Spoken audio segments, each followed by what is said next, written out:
Podcast Marca.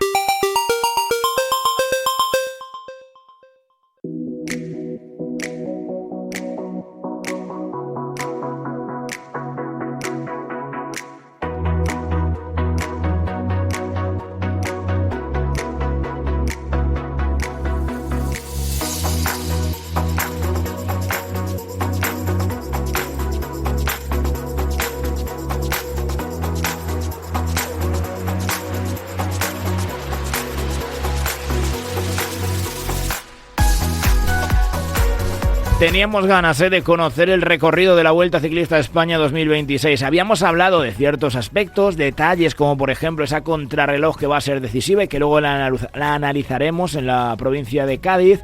Habíamos comentado también que iba a ser muy sureña, nada norteña, y ya lo hemos podido comprobar.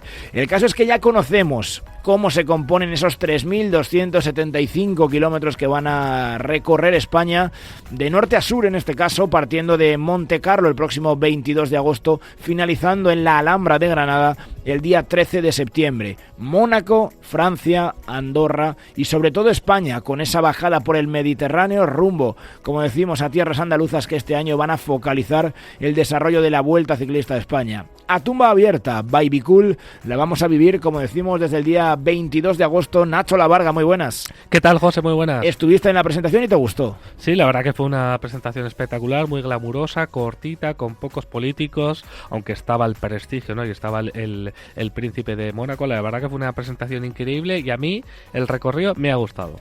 Empieza en Mónaco. Es una crono de 9 kilómetros, ahí sí, más glamour que otra cosa, no se van a hacer grandes diferencias y digamos que esto sí que es un folleto turístico espectacular. El que quiera, es un videobook de Mónaco al estilo del Gran Premio de Fórmula 1. Por eso, ¿no? De hecho se pasa por parte del circuito y bueno, es una de las novedades que creo que es importante también, quizá en lo competitivo no es lo más espectacular, pero creo que le da su toquecito.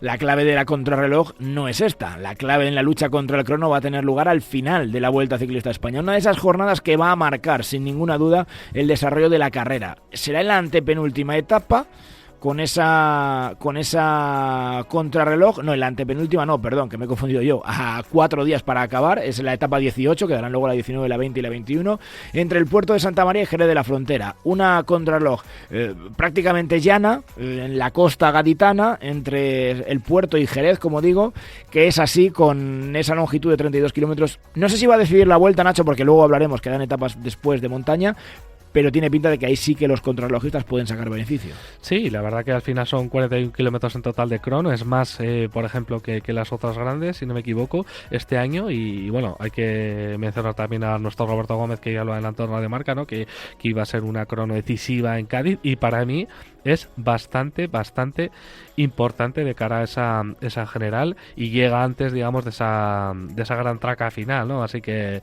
para mí, bien ubicada y bastante interesante, aunque echo de menos un poquito más de kilometraje. Hay 2 etapones de montaña, por encima de 5.000 metros de desnivel, luego los desgranamos, pero para empezar, después de esa primera etapa en Mónaco, vamos camino Francia, con ese final de etapa en Font-Romeu, llegando luego en la cuarta etapa a Andorra la Bella. Es una etapa...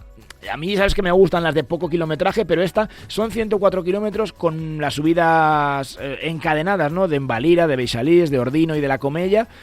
Y a mí, si solo es una, y situada aquí al inicio de la carrera, que puede entretener, bueno, es una etapa que me gusta, que puede estar interesante.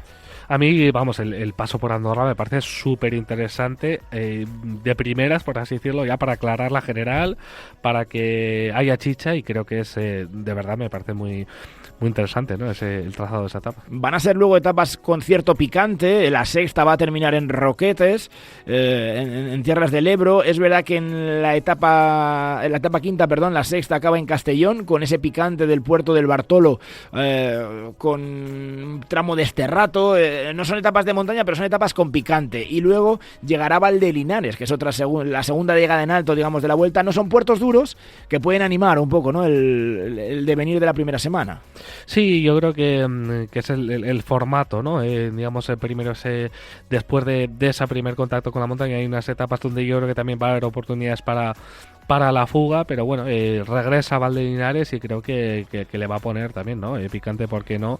Antes de llegar ya a ese primer día de descanso. Sí, porque antes vamos a tener otra etapa en Xeraco, cierto picante ahí, ¿no? Como la de Roquete, es un puerto de segunda categoría a 15 kilómetros de meta, 20, pues oye, por ponerle algo de dificultad al control de una llegada masiva. Pero la última gran etapa del primer bloque, domingo 30 de agosto, etapa 9, final en el Alto de Aitana, 5.000 metros de desnivel, como decía, una de las dos grandísimas etapas de montaña. A mí esta no me parece tan complicada, me parece que es más dura la otra de la que vamos a hablar después, por la zona de Granada, pero bueno, con puertos de segunda, un par de puertos de segunda, un par de puertos de tercera y dos de primera, y ese final en Aitana, bueno, tiene su picante, ¿eh? Sí, sobre todo porque yo creo que va a haber diferentes escenarios, ¿no? En cuanto a los favoritos, que lo va a condicionar. Todavía no sabemos exactamente cuál va a ser la carrera, pero por ejemplo, en el caso de que Roglic, que sabemos que va a estar y quiera, digamos, ir armando su conquista de la Roja, el perfil de los escaladores aquí tiene que ir ya haciendo daño, ¿no? Así que me gusta que haya este tipo de dificultades antes de llegar a la traca final, porque estamos viendo esa tendencia en las grandes vueltas, y aquí con este puerto de Aitana creo sinceramente que vamos a ver diferencias. Primeros días después de la jornada de descanso de calma, pero en la etapa 12, el jueves 3 de septiembre, final en Calar Alto. Antes se pasa a Belefique. Por ejemplo, esta puede ser, si se la toman en serio, también tan complicada como la que decíamos de Aitana, aunque tenga menos desnivel acumulado, ¿no? Pero un puerto de primera enganchado con otro prácticamente a continuación puede dar que hablar. Es un poco lo que va a pasar también con la Pandera en la etapa del sábado, la etapa 14, ya en tierras jienenses. Ya estamos en Andalucía hasta quedarnos para el final. Pero esas etapas, yo creo que esas dos, sobre todo, pueden tener cierta dureza, son las más importantes de la segunda semana. Sí, no, y estamos hablando también de las fechas, de Andalucía, del calor, de cómo se va a llegar con el desgaste acumulado que va a tener la carrera. Así que sin duda son fechas importantes. El protocolo de calor extremo, yo creo que es el gran riesgo que tiene la Vuelta a España 2026, que estamos a final del mes de agosto, a principios del mes de septiembre, por zonas muy calurosas, todo el Mediterráneo, como decíamos antes, bajando por la Comunidad Valenciana, parte de Cataluña, llegando incluso a Murcia, y luego el grueso, casi la mitad de la Vuelta se disputa en Andalucía. Vamos a pasar calor. Por ejemplo, la etapa 17 llega a Sevilla. En la tercera semana... El día 9 de septiembre. 9 de septiembre, en Sevilla, a las 5 de la tarde, cuidadín lo que puede hacer. Palos de la Frontera antes, Sevilla, son dos etapas muy cómodas en la última semana antes de la traca final. Como decíamos, en los últimos 4 días de competición. El jueves llega esa contrarreloj de la que ya hemos hablado, 32 kilómetros llanos entre el Puerto y Jerez de la Frontera, y luego los 3 últimos días. Viernes, etapa 19, viernes 11 de septiembre, la Serranía de Ronda, con final en Peñas Blancas, y yo creo que con un día en el que se va a jugar todo en la subida final, es mi sensación. Sí, pero bueno, ya vienes después de la crono también, sabiendo que el día siguiente es esa novedad del Collado del Alguacil, así que probablemente, ¿no?, veamos todo en esa etapa final, pero ya tenemos recuerdos de la vuelta en Peñas Blancas, que se puede decidir, ¿no?, o gran parte de una Vuelta Ciclista a España. Y la que va a decidir, siempre le gusta a Javier Guillén tener una para terminar. Por cierto, por todo lo 205 alto. kilómetros esa etapa, ¿eh? Sí, hay otras que les falta un poquito, ¿no? Sí, pero bueno, que en esta ocasión a la Vuelta, que es algo que siempre se le ha achacado, en esta ocasión, oye, se ha sacado un etapón, la 19ª, con 205 kilómetros. Etapón, yo veo la 20, ¿eh? Yo veo la 20.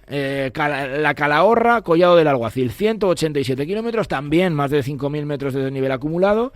Se sube a Zallanas 2 veces, se sube el Purche, y luego, como tú decías, el Collado del Alguacil, 8 kilómetros y medio prácticamente, a casi el 10% de desnivel.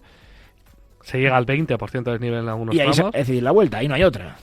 A mí me parece una etapa brutal, una etapa Giro de Italia, por así decirlo, para decidir la vuelta, además con la salida del Castillo. O sea, me parece una etapa absolutamente preciosa, antes de la última, que tiene chicha, que es un poco Montmartre, pero vamos, me parece un final de fiesta increíble, mejor incluso, por ejemplo, que la Bola del Mundo. Bonito es Granada, preciosa es la Alhambra, y ese va a ser el colofón, lo que tú decías, 99 kilómetros. Es verdad que ese día suele ser de homenaje, pero tiene esa subidita que yo creo que por lo menos muy justa tiene que llegar la general para que haya algo de picante entre los hombres de la lucha por la Roja. pero sí va a haber lucha por la etapa. Son ahí 4 subidas en el circuito de la Alhambra, donde por lo menos vamos a ver, pues eso, al estilo, no sé si subida a Montjuic, ¿no? Por compararlo con algo parecido, pues ver un poquito de picante en el desenlace. Ese es el final de una vuelta extraña, porque es verdad que se había hablado mucho tiempo de que este final tenía que estar en Canarias. Granada coge el testigo, el Calor y Andalucía van a ser protagonistas. Ahora falta por saber quiénes van a ser los nombres importantes. Bueno, nombres importantes, sabemos que va a estar Primo Roglic, que para mí ya me parece un aliciente espectacular, ¿no? Que pueda, además es la única grande que va a disputar y la va a preparar a conciencia, y que pueda ser el único que tenga esas 5 vueltas a España me parece increíble. Sabemos que va a estar en Enric Mas, después de ese cambio de calendario donde va a estar en el Giro en vez de en el Tour, va a estar Iner Rubio, por ejemplo, que me parece muy llamativo que vaya a hacer las 3 grandes vueltas. Vamos a tener a gente como Almeida, que se va a preparar, digamos, a conciencia, porque parece que Tadej Pogačar, aunque no ha descartado su presencia en la vuelta, pues lo tiene muy complicado. El otro día contaba Juan Ayuso, que a mí también me parece novedad, porque pensaba que iba a estar en la vuelta, dijo que prácticamente imposible que esté en la vuelta, que solo hace el Tour, va a hacer el Tour, porque luego también quiere estar en el Mundial. Va a estar Esquelmos, ¿no?, por parte de Liel Trek, va a estar Richitelo. Bueno, esas son un poco las confirmaciones que tenemos hasta la fecha. Yo creo que veremos, por ejemplo, a Mikel Landa, y creo que veremos, por ejemplo, a Pello Bilbao y a Johnny Zaguirre como anécdotas en los años de su despedida, aunque no pasa por el norte, que es otra de las cosas llamativas. No vamos a Asturias, no vamos al País Vasco, pero creo que va a ser una vuelta especial, y aunque ahora, como en muchas ocasiones en estas fechas, no les acompañen los grandes nombres, seguramente no esté Benepul, seguramente no esté Vingegaard, seguramente no esté Tadej Pogačar, pero ya estoy veremos. convencido de que finalmente alguien de eso se animará y tendremos un roster de 4 o 5 gallos disputando la carrera. El que tenga cualquier problema durante el Giro o durante el Tour va a ir, como siempre, a la reválida de la Vuelta. Nosotros, desde el 22 de agosto en Montecarlo, lo contaremos, como siempre, a tumba abierta, by Be Cool.